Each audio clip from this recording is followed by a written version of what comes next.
Hello everyone, welcome in my YouTube channel Seema medical knowledge. आज की इस video में हम डिस्कस करेंगे कि लेप्रोसी जो डिजीज होती है वो क्या होती है। लेप्रोसी डिजीज जो है उसको कैसे कैसे जो है वो पहचाना जाता है, या फिर क्या क्या जो है उसके लक्षण होते हैं और कैसे इससे जो है वो बचा जाता है, और किस कारण से जो है ये बीमारी हमें होती है, और अगर एक बार हो गई तो फिर इससे कैसे बचा जाए या फिर इसका क्या ट्रीटमेंट होता है, वो सब हम इस वीडियो में डिस्कस करेंगे।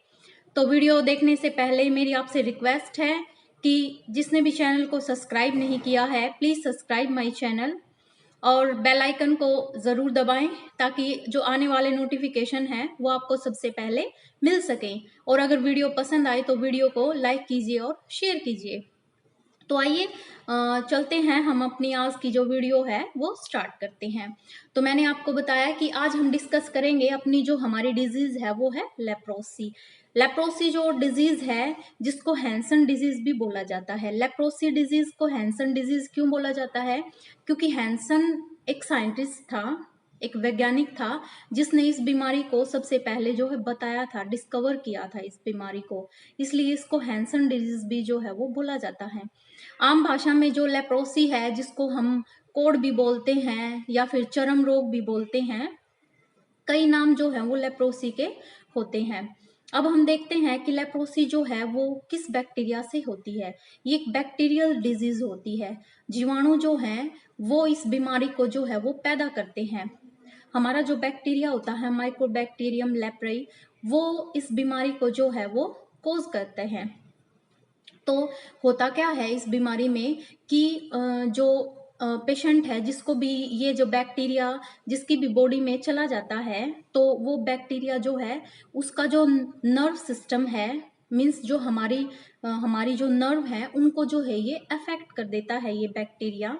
और उसके बाद जो हमारी अपर जो स्किन है उसको भी जो है ये अफेक्ट करता है।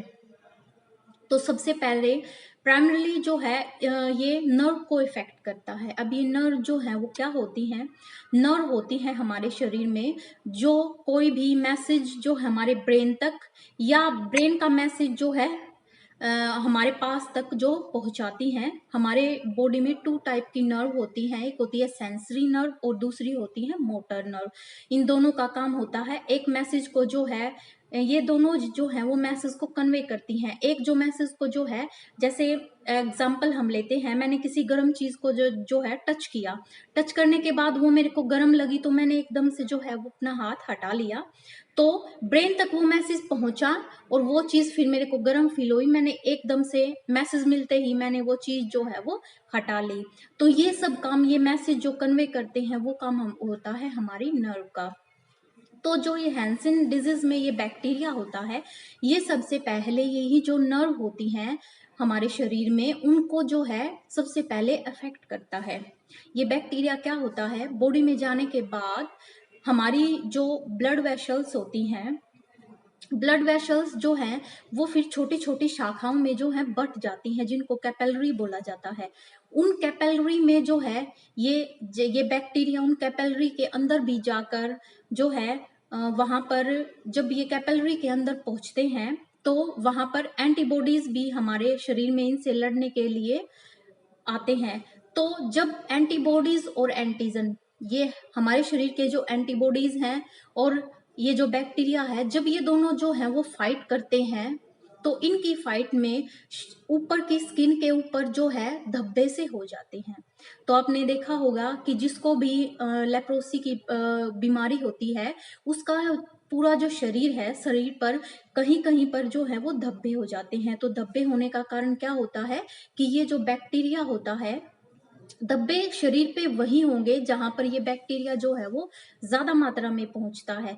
जहां पर बैक्टीरिया जो है वो ज्यादा मात्रा में पहुंचेगा तो हमारे एंटीबॉडीज भी जो है वो हाँ ज्यादा मात्रा में पहुंचकर इनके साथ फाइट करेंगे और दोनों की फाइट होगी और हमारी जो अपर स्किन है उस पर जो है वो निशान हो जाता है।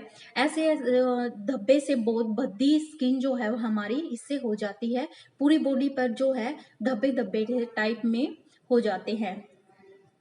तो अब मैं बताती हूँ इसके लक्षण जो हैं वो क्या होते हैं। तो मैंने आपको बताया कि सबसे पहले ये बीमारी जो होती है वो हमारी नर्व को इफेक्ट करती है।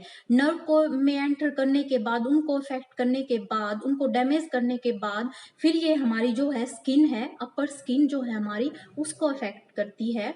तो स्किन को भी जो है वो डैमेज करने के बाद ये जो है हमारी आईज को भी, या और जो अगर ये लंबे टाइम तक अगर इसका ट्रीटमेंट नहीं हो तो ये लंबे टाइम तक अगर रहे तो बॉडी के जो और अदर पार्ट है उनको भी अफेक्ट कर सकती है। जैसे हमारा अपर रेस्पिरेटरी जो सिस्टम है उसको भी ये अफेक्ट करती है। इसके लक्षण जो है वो यही होते हैं कि पूरे शरीर में उस वो जो पेशेंट है जिसको भी ये बैक्टीरिया जो है वो चला जाता है। बेसिकली ये बैक्टीरिया जो है बॉडी में जाने के बाद इसका जो इंक्यूबेशन पीरियड होता है वो होता है 2 से 5 साल का। इंक्यूबेशन पीरियड किस पीरियड को बोला जाता है? इंक्यूबेशन पीरियड वो पीरियड होता है जिस पीरियड में जो है वो जो बैक्टीरिया है वो हमारी बॉडी के में एंटर किया और उसने अपने जो लक्षण है, अपने जो उसने जो काम करना है, जो उसके साइड इफेक्ट है वो हमें दिखने स्टार्ट हो जाए, वो होता है हमारा इंक्यूबेशन पीरियड। तो हैंसन डिजीज का इंक्यूबेशन पीरियड होता है 2 से 5 साल, जो है इस बीमारी के हमें दिखने में लग सकते हैं। तो ये बीमारी जो है इसके सिम्टम यही है कि आपको बॉडी में कहीं कहीं पर जो है वो निशान धब्बे से दिखने स्टार्ट हो जाते हैं। उनमें वो धब्बे जो हैं, अगर आपको सिंपल एलर्जी के धब्बे होंगे तो उनमें आपको जो है ईचिंग वगैरह होगी और जो है पेन महसूस होगा। लेकिन जो लेप्रोसी के जो धब्बे पूरी बॉडी में होते हैं उस पर जो है आप उनमें, एक तो पहली बात ये है कि उनमें पेन नहीं होता है।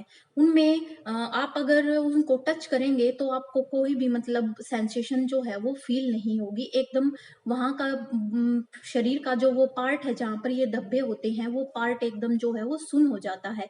वो सुन्न क्यों हो जाता है? क्योंकि ये हमारे नर्व को इफेक्ट करते हैं। क्योंकि अगर नर्व ही जो है हमारी डैमेज हो गई तो फिर मैसेज जो है वो कन्वे कैसे होगा? तो उस एरिया को कैसे पता चलेगा कि उस पर कोई चीज जो है वो टच हो रही है? तो हमारे ब्रेन तक मैसेज नहीं जाएगा और नहीं ब्रेन से मैसेज जो है उस बॉडी के पार्ट तक आएगा। तो ऐसे जो है वो जो पार्ट है हमारा जहां पर धब्बा हुआ है वो सुन्न हो जाता है। अगर आप को कोई भी पार्ट, अगर आपके शरीर पर किसी भी पार्ट में ऐसे धब्बे होते हैं तो उस पर जो है कोई भी सुई वगैरह नुकीली चीज जो है आप चुभ होकर देख सकते हैं। अगर लेप्रोसी का जो वो है इन्फेक्शन होगा तो उसमें पेन आपको बिल्कुल महसूस नहीं होगा। तो आप मान लीजिए कि आपको जो प्रॉब्लम है वो लेप्रोसी की प्रॉब्लम है। आजकल पर जो ये प्रॉब्लम है इसका जो पहले के टाइम में ये बीमारी जो है वो बहुत ही मतलब डेंजर मानी जाती थी।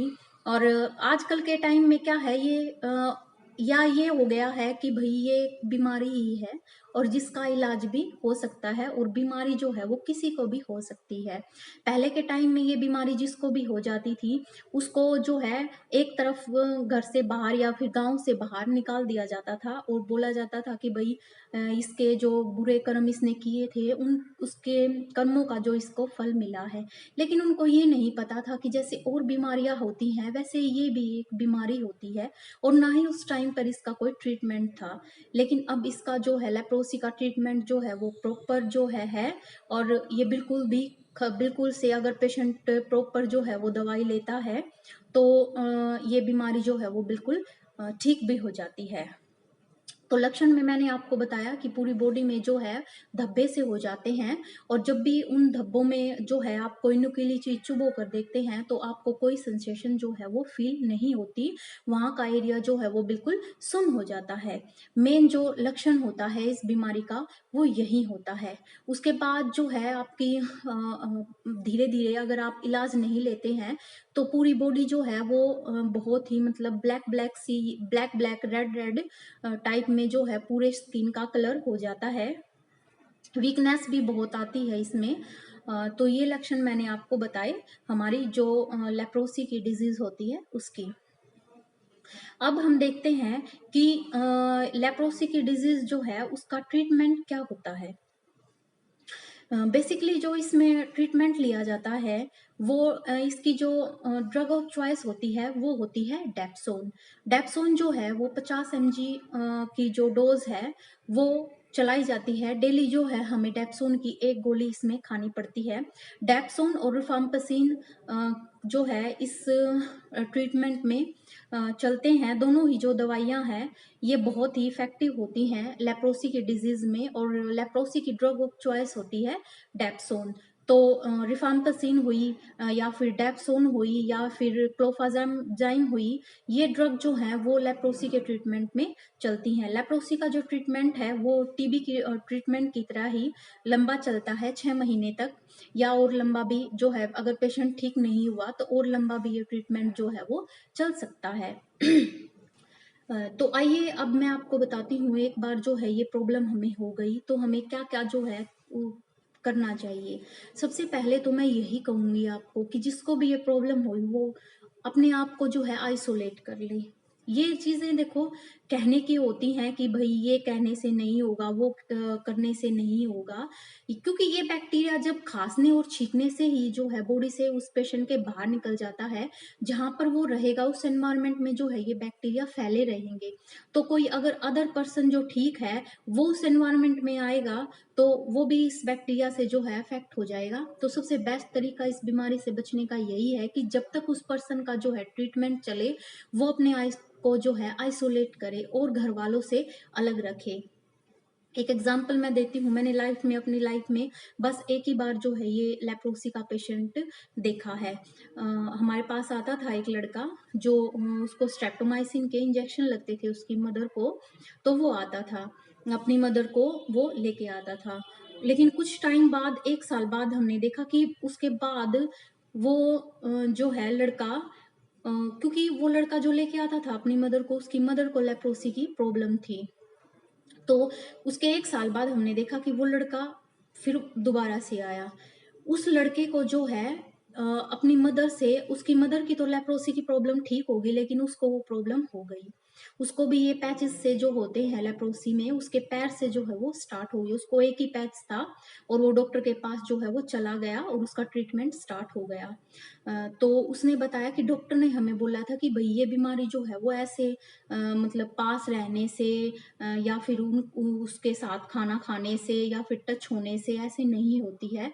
तो उसने मतलब कोई भी केयर नहीं रखी, वो ऐसे नॉर्मल जो है अपनी मदर के साथ रहता, तो उससे जो है वो अफेक्ट हो गया। तो ये बीमारी, ऐसा बात गलत है, ये बीमारी जो है वो होती है क्योंकि जो ड्रॉपलेट इन्फेक्शन होता है ये कम्युनिकेबल डिजीज होती है। लेप्रोसी जो है कम्युनिकेबल डिजीज होती है। कम्युनिकेबल का मतलब है ये एक से दूसरे पर्सन में हो सकती है। जिसको भी ये प्रॉब्लम है अगर वो खांसेगा और छींकेगा तो उसके खांसने छींकने से ये बैक्टीरिया जो है वो बॉडी से बाहर निकलेगा, और जो भी कोई अदर पर्सन है अगर पास में, तो वो बैक्टीरिया उसकी बॉडी में भी जो है वो एंटर कर सकता है। तो वो लड़का जो है वो भी अफेक्ट हो गया फिर। लेकिन उस लड़के ने क्या किया कि उसका जो अपने बच्चे थे उनसे वो जो है वो दूर हो गया। उसने अपने आप को जो है एक रूम में आइसोलेट कर लिया। तो थोड़ा सा उन्होंने ध्यान नहीं रखा तो इसलिए जो है उसको भी सफर करना पड़ा। तो ऐसा आप प्लीज मत कीजिए। मतलब अगर किसी को भी प्रॉब्लम है तो अपने आप को जो है आइसोलेट कीजिए। जिस भी पेशेंट को है उसके साथ एक ऐसा तो देखो बर्ताव अपने पेरेंट्स के साथ या फिर आपकी फैमिली मेंबर का कोई भी है उसके साथ जो बीमार है नहीं करना चाहिए। लेकिन कहने के भी देखो अपने तरीके होते हैं। आप एक अच्छे तरीके से भी जो है आप उसको कन्वे कर सकते हैं, प्यार से भी रह सकते हैं, उसको फील ये ना हो। पेशेंट को बिल्कुल भी ये फील नहीं करवाना चाहिए कि आपको भाई ये बीमारी है इसलिए हम आपसे जो है हम आपको आइसोलेट कर रहे हैं, आपसे दूर रह रहे हैं, उसको गंदा ना फील हो। ये पेशेंट के साथ ऐसा बिहेव आप कभी मत करना, क्योंकि नहीं तो वो बिल्कुल ही जो है वो टूट जाएगा। कुछ तो उसको बीमारी है, कुछ आपके बिहेवियर से। तो कोई भी जो आपकी फैमिली मेंबर जो भी इससे अफेक्ट है उसको मतलब प्यार से हर चीज आप समझाएं, उसको कन्वे करें। और अगर वो अपना ध्यान रखेगा तो अगर जो अदर जो आप फैमिली मेंबर हैं वो भी इस बीमारी से बचे रहेंगे। ये बहुत ही मतलब ये मान लीजिए आप बहुत डेंजर बीमारी है जिसका बहुत लंबा इलाज चलता है। कई बार जब क्या होता है कि इतना लंबा इलाज चलने से पेशेंट जो है वो प्रॉपर जो है इसका ट्रीटमेंट नहीं लेते और प्रॉपरली ठीक भी नहीं हो पाते हैं। इसलिए अच्छा है कि आप इस बीमारी से बचे रहें। तो ये मैंने आपको इस बीमारी के कुछ लक्षण बताए, कुछ इसका ट्रीटमेंट बताया, कुछ इस बीमारी के बारे में मैंने आपको जो महत्वपूर्ण जानकारी थी वो आपको दी। तो आज की वीडियो में बस इतना ही। मिलते हैं अपनी एक नेक्स्ट वीडियो में। तो आज के लिए मुझे इजाज़त दीजिए। नमस्ते, जय हिंद।